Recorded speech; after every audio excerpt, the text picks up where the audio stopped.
Olá, muito boa tarde a você que está conosco, conectado aqui no Notícias Agrícolas e esperando pelas informações do mercado do boi. Semana encerrando aí, mas parece que um movimento brusco feito pelos frigoríficos na tentativa de derrubar ainda mais as cotações acabou afastando os pecuaristas da zona de conforto ali do movimento de venda. A gente vai entender melhor o que aconteceu ao longo dessa semana e mais do que isso, tentar entender o que vem pela frente, e quem nos ajuda nessa análise hoje é o meu amigo Douglas Coelho, tá aqui já no vídeo com a gente. O Douglas é sócio lá da Radar Investimentos. Seja bem-vindo, meu caro. Muito obrigado mais uma vez por nos ajudar a entender o mercado. Uma semana que parece que os frigoríficos exageraram na dose aí, é isso, Douglas? Conta pra gente o que você observou ao longo dessa semana aí, principalmente em termos de formação de preços. Muito boa tarde, meu amigo Alexander. Muito boa tarde a todos os amigos do Notícias Agrícolas. É sempre um prazer falar com vocês. Exatamente. A indústria, desde o final da semana anterior, meados da semana anterior, fez ofertas de compra mais próximas de 270, 275, 280 aqui em São Paulo, e isso afastou o pecuarista do balcão, né? A gente viu que esses preços não fizeram verão. O fluxo de negócios abaixo de 280, abaixo de 285 em São Paulo é bem ralo, bem tímido, né? Então, isso, querendo ou não, afastou pecuaristas dos negócios. A gente viu essa semana uma semana bem mais travada, bastante reclamação por parte dos corretores, compradores. Além dessa tentativa de pressão que não teve sucesso, outro ponto que colabora para retirar essa liquidez do mercado físico, né, esse fluxo de negócios aí de boi, também foi às vésperas das eleições. Boa parte dos pecuaristas saíram dos negócios, evita tomar alguma decisão aí de vender algum lote maior, ou até a indústria de montar algum estoque também nesse período. E isso, querendo ou não, deixou o mercado físico do boi gordo mais em banho-maria durante essa semana. E o resultado disso foi uma redução das escalas de abate, você estava me contando, Douglas. Exato, exatamente. Nas semanas anteriores, a gente tinha uma média bem consolidada de dias úteis, né, das escalas de abate aqui em São Paulo. Boa parte dos frigoríficos, das indústrias, tinha aí 7,5, 8 dias até, em alguns casos aí que estavam mais confortáveis, de escalas prontas. Hoje, essa média das escalas aqui dos frigoríficos paulistas estão mais próximas de 5, 5,5, né? Então, houve sim uma redução, mesmo que contida, dessa média das escalas de abate. A gente tinha um cenário também nas semanas anteriores muito heterogêneo das necessidades de preencher essas escalas de abate, né? Então tinha uma indústria que estava com uma escala muito longa, outra que estava longa, mas um pouco média, outra um pouquinho mais curtinha. Hoje a gente já tem um cenário mais homogêneo. A gente vê que boa parte dos frigoríficos precisam compor as escalas aí para o dia 7, 8 adiante. Então, essa necessidade está um pouco mais concentrada, um pouco mais alinhada, quando a gente olha frente às semanas anteriores. Agora, essa postura de retração do pecuarista, até que ponto ela é legal, é objetiva nesse momento? Aparentemente a gente viu que, pelo menos para a questão das escalas, foi positiva.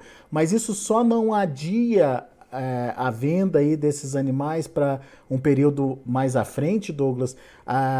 Isso não tira um pouquinho da possibilidade de firmeza ou redução de oferta que poderia já começar a acontecer ao longo do mês de novembro? Bom, essa é uma ótima pergunta. E o que a gente vê é que, em parte, sim, essa Estamos te ouvindo, pode continuar. acho que a câmera travou, agora Isso. voltou. Agora a gente tem seu vídeo de volta, isso aí. Perfeito, vamos lá. É uma ótima pergunta. E a resposta é sim. O que a gente vê é que parte dos pecuaristas, olhando esses preços tão depreciados, tão na lona, quanto a gente está vendo agora no final de outubro, parte optou por rolar, né, esses bois, por vender esses bois em novembro. Mas um ponto interessante que a gente tem que tocar também é o contraponto desse movimento, né? Isso que aconteceu de rolar esse boi de outubro para novembro também aconteceu em setembro para outubro e também aconteceu de agosto para setembro. Só que durante 2022, principalmente no segundo semestre, a gente vê um fator muito forte de desestímulo na taxa de reposição do confinamento, quando a gente olha em relação a 20, 21 e 19, né? Em meados de 22, a gente tinha um cenário de insumos bem alto e um outro cenário também de preços do boi gordo. E esse pecuarista que foi vendendo boi aí em julho, agosto, setembro, outubro, viu esse animal, a média de venda dele de preços caindo praticamente mês a mês. Ou aquele pecuarista que usa a B3 para tentar se proteger, para comprar travas, viu esse preço caindo também. Então, a taxa de reposição do confinamento, quando a gente olha para o giro final do ano, ela foi bem menor quando a gente olha em relação aos anos aí de 21, de 20 e 19. Então, mesmo que haja esse efeito de rolagem de boi, que nem a gente comentou, de setembro para outubro, de outubro para novembro, o dezembro, né, o último mês aí do ano, pode ter sim uma oferta bem mais rala, bem mais contida quando a gente olha para os meses anteriores. A taxa de reposição, praticamente desde junho de julho, não foi estimulada. E daí já tem o começo daquele gado a pasto também, que fica mais fácil de administrar a entrada dele, enfim, fica mais fácil pro pecuarista orientar a oferta, Douglas, a partir Exato, de dezembro. exatamente. As chuvas esse ano começaram com mais volume, mais frequente, mais cedo. Isso colabora para o pecuarista de pasto administrar mais esse boi que está no pasto. Por outro lado, atrapalha o pecuarista do confinamento, né? O barro, a lama no confinamento aí atrapalha um pouco o rendimento, faz o pecuarista entregar um pouco mais esse animal aí, que talvez não esteja ganhando tanto peso. Mas, sem dúvida, olhando para a dinâmica aí, quando a gente olha o poder de retenção do pecuarista, se essas chuvas continuarem, ele pode sim ter uma opção de deixar esse animal no pasto em vez de vender da mão para a boca, vamos colocar assim, né? E no final do ano a gente tem vários fatores destinados aí, mais ligados à demanda também, que podem colaborar para o escoamento do mercado interno um pouco mais favorável quando a gente olha os anos de pandemia aí de 20 e 21, que eram bem mais Você incertos. está falando das festas de final de ano, do consumo mais intenso no final do ano, em dezembro?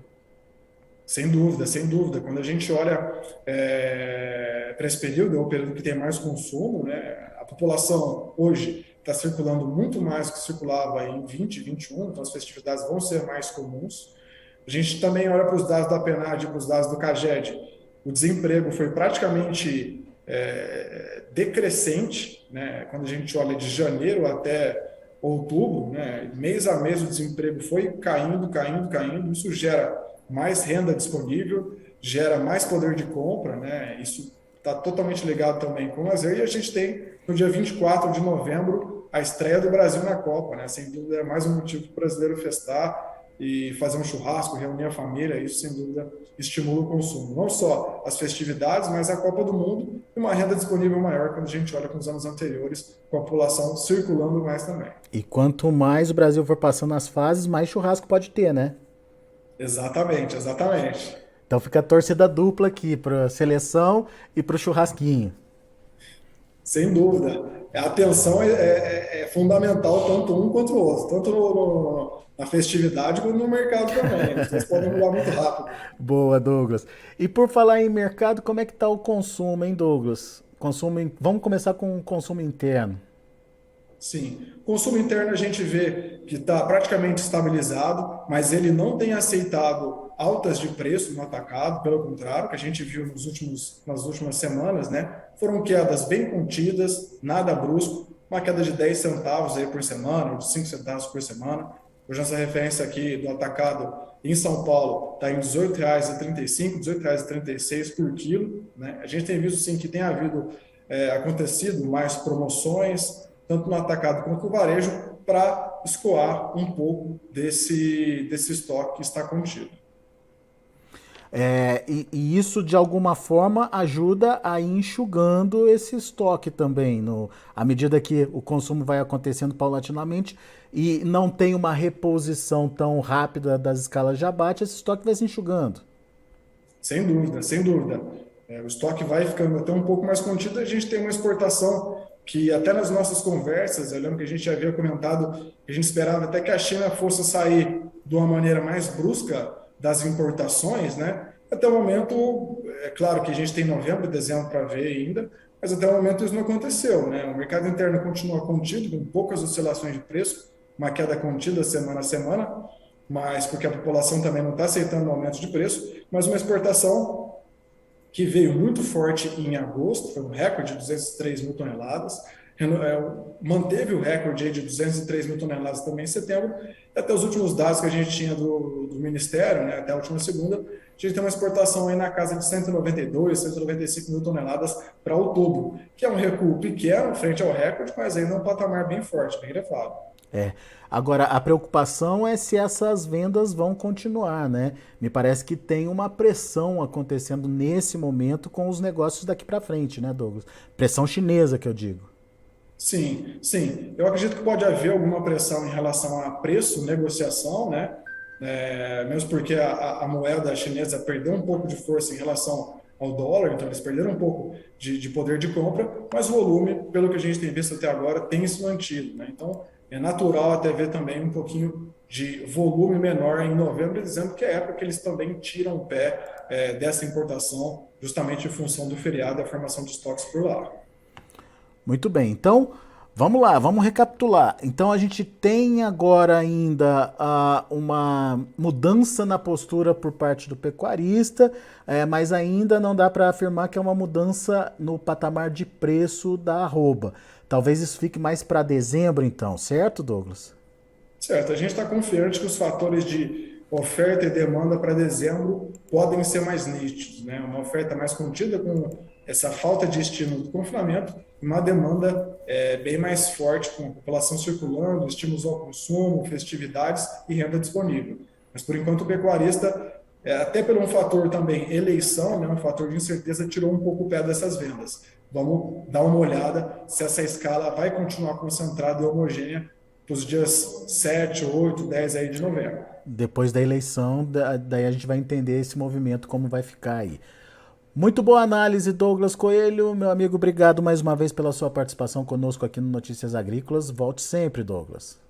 Eu que agradeço mais uma vez pela oportunidade. Contem conosco e um forte abraço. Até mais. Valeu, grande abraço para você também.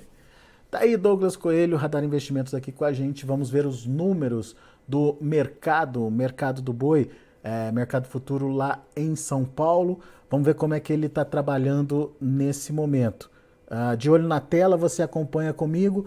Novembro, R$ 279,80, subindo 0,47%. Dezembro está negativo, queda de 0,19% a R$ 287,80. Janeiro, com queda também por enquanto, 0,67% a R$ 290,65. Ontem o indicador CPEA fechou o dia a R$ 294,90, com alta de 3,76%. Esses são os números, portanto, do mercado do boi. A gente fica por aqui. Agradeço muito a sua atenção e a sua audiência. Continue com a gente. Na sequência tem João Batista Olive com Tempo e Dinheiro. Se inscreva em nossas mídias sociais no Facebook Notícias Agrícolas, no Instagram @Notícias Agrícolas e no nosso Twitter @Notiagre. E para não perder nenhum vídeo, não se esqueça de nos acompanhar no YouTube e na Twitch Notícias Agrícolas Oficial.